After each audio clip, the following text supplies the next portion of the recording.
Wow. So I just got a new phone like 2 weeks ago because my screen was busted, and I bought a case for it when I bought the phone because I know me and I know I need a case because I drop my phone all the time. I bought the case. I was responsible. I bought the case and the phone. I get home and the case is only a screen protector. Only a screen protector. So I put the screen protector on, neglected to go back out and buy a case for it. And here we are, 10 days later, and my phone is busted again. And now there's like, I don't know if y'all can see it, but there's like a freaking, so there's a crack right in the middle of my camera. And it's putting like this shade, like this, can you see it? Like I can barely see myself. There's like a whole stream of light, blurry light right here in the middle. And it don't matter if I'm here, it don't matter if I'm back here. I don't know. I don't know if it's gonna record like that or if it's just showing me like that on this side of the screen. But regardless, it's really freaking annoying. It's a good thing I only spent $50 on my phones though. It's a good thing. Oh. It's a good thing. I would be so mad if I was one of these people that needs like an updated new phone every year. Spent like, you know, $500 to $1,000 on my phone. No, I literally get the cheapest thing available. Literally. I think this is like a Moto G24. So, you know, if you watch those videos that say you need like some certain type of phone or camera or anything to be a content creator, they're lying.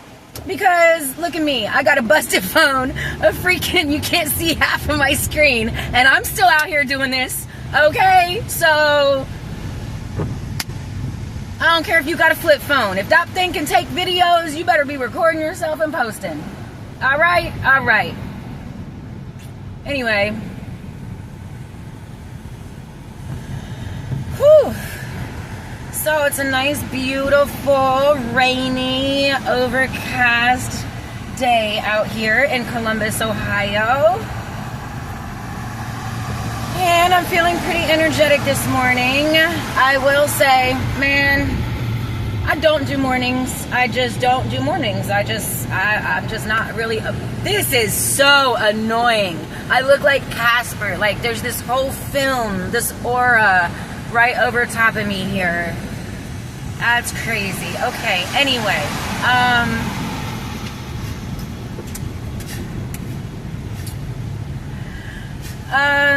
What was I saying? I did get up and take, okay, yeah, I don't do morning. Oh God. I don't do mornings. It takes me like 2 hours to start functioning. I've been like this my whole life. I've always called myself a night owl. I thought that I just didn't do mornings because I worked so late into the night or into the morning for the longest time. But no, it's like, I don't care. I just don't like mornings, and that's okay. Okay? It's all right. However, there are some mornings that I have to do just because, you know, that's how life is set up sometimes. So, I've been trying to figure out ways that would help me be more functional in the morning. Man, I hope this really doesn't record like this because like right here, I can't even see my face. It's just like all white. I guess we'll find out. Anyway, so a couple things I've been trying. Long story short, take a shower in the morning. Take a shower. I hate getting up and I hate doing stuff right away. Like, but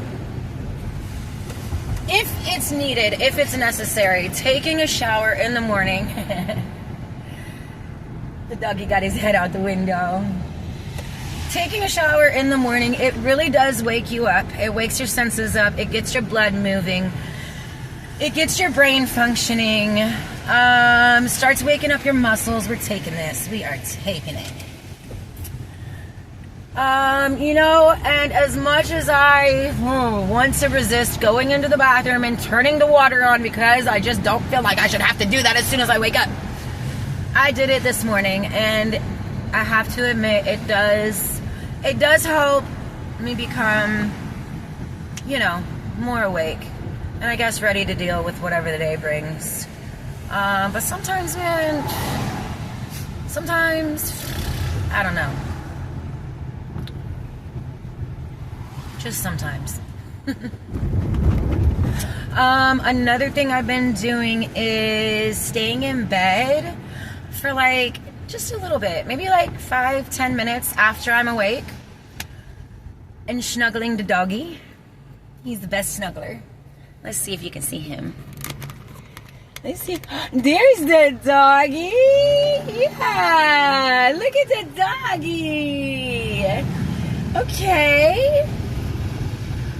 So snuggling the doggy and just talking to him for a little bit. Not too long, because then I'll fall back asleep, but just like 5 or 10 minutes while my eyes are waking up, you know, while my brain is starting to function. And another thing is really, really important. Sometimes I will wake up and immediately start thinking of everything I need to do for the day. And that can actually throw me into like an anxiety attack, a panic or anxiety attack.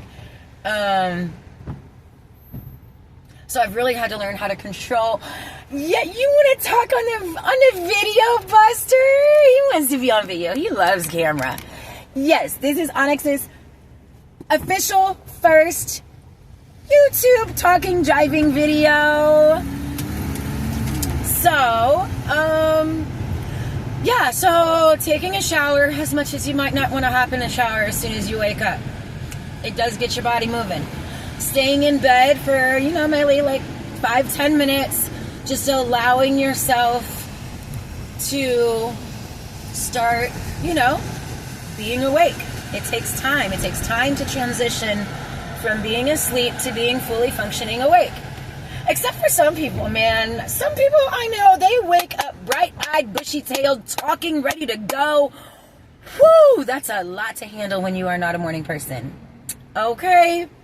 I know a couple people like that, and more power to them. I think that's awesome for you.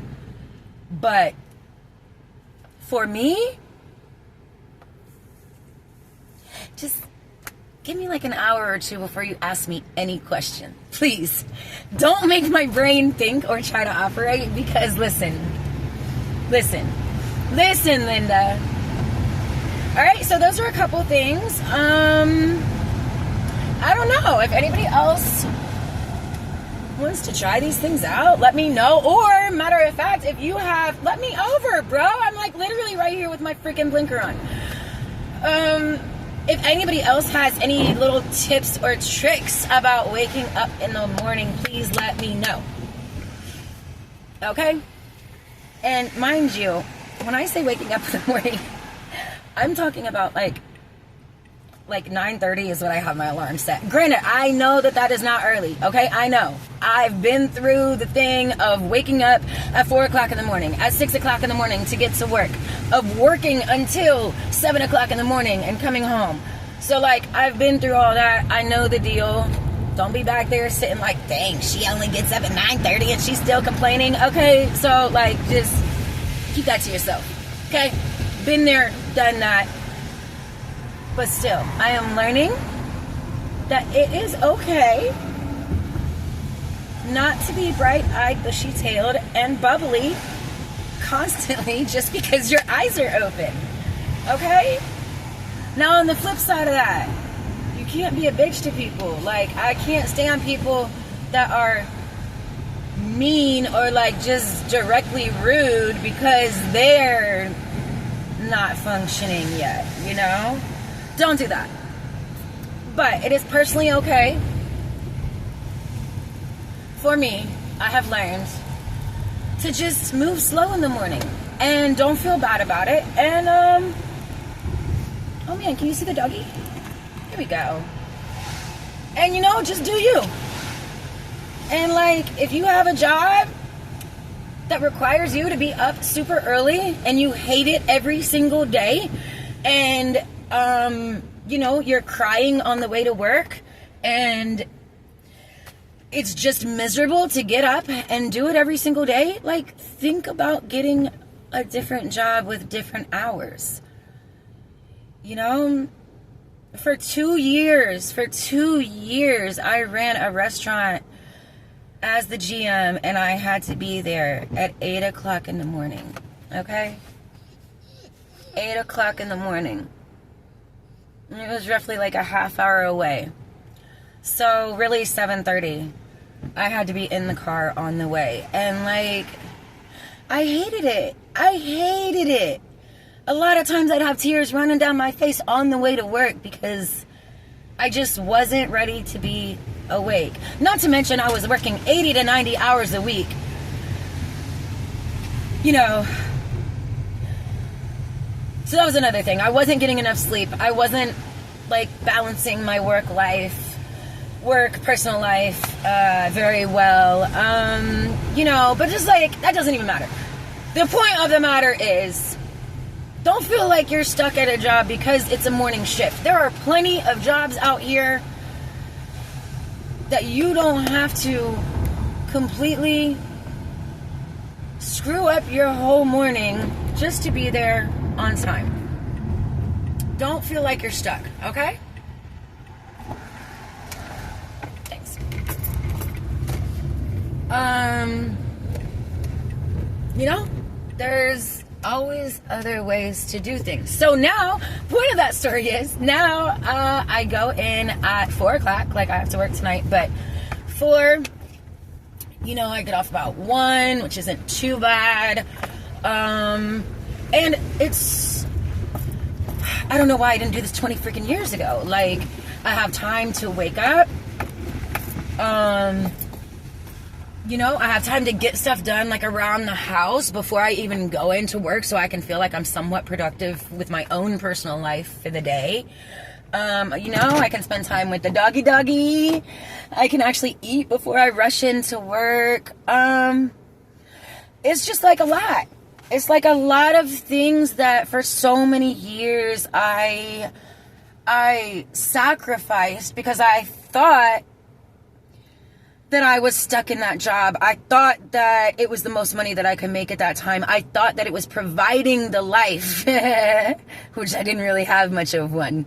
But, you know, it was paying my bills. And so I was so scared to find anything else to accommodate my personal needs. You know? So, like, fuck that job, man. If you're miserable every day, or like you are just dreading going to work every single day, regardless of whatever it is, the time, the people, the whatever, get another freaking job, bro. I stayed so long with so many companies just because I'm loyal as fuck to a fault. And because I thought I was trapped, and because I thought I didn't have any opportunities, and because, well, what if I get that job and I don't like it? Well, you know, well, what if I get that job and, I don't know, anything. So I just stayed where I was, even though I really wasn't happy. And I lied to myself. I'm realizing now in retrospect, when I look back at my jobs, like, when I was working them, I really did lie to myself, because I said at every single job, yep, this is my favorite job. The people I work for are great. I've never been so well respected. Bro, I was really lying to myself, because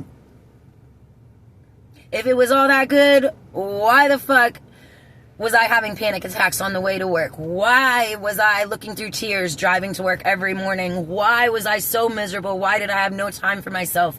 Why all these things? But I made myself believe that that was my best opportunity, and therefore I didn't really look or search for anything better, because I thought I was complacent. I was somewhat comfortable. I was somewhat paying my bills.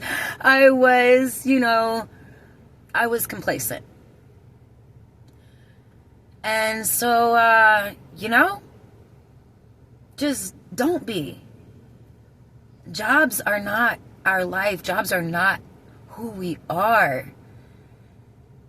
Jobs suck, dude.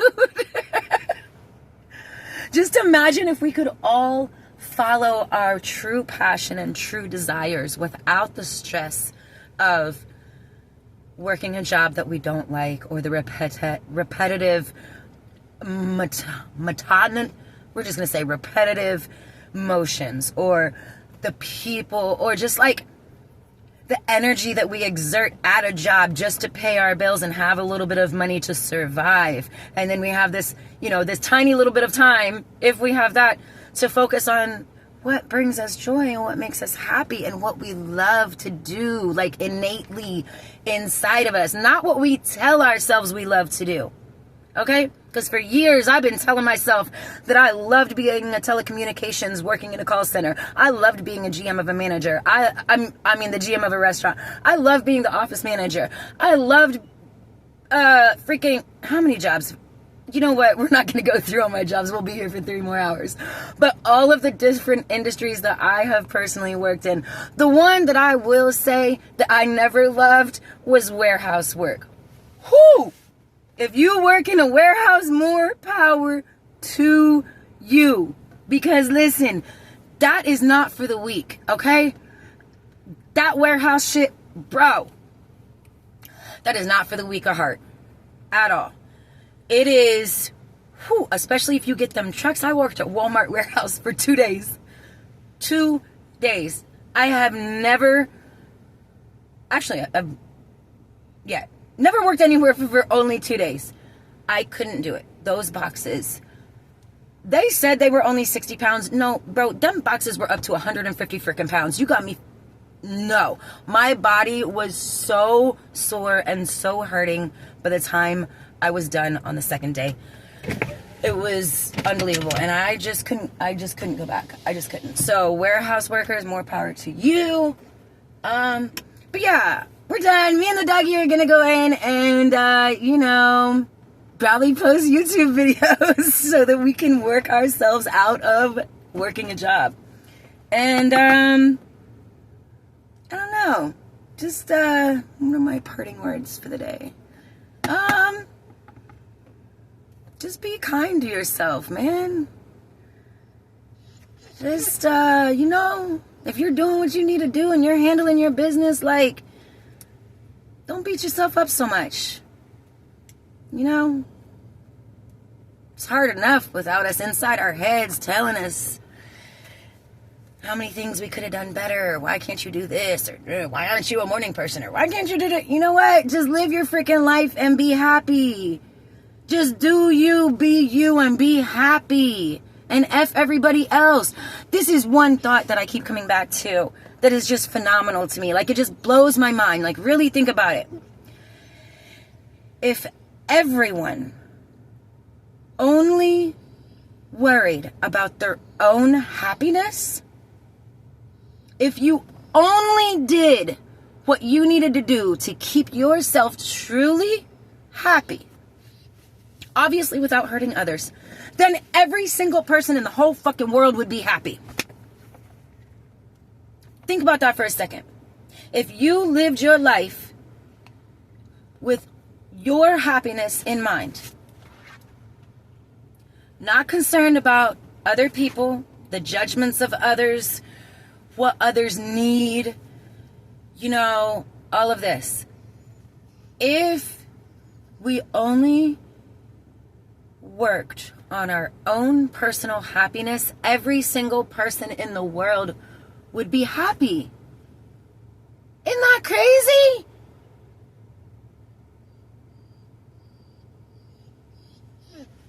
That's crazy.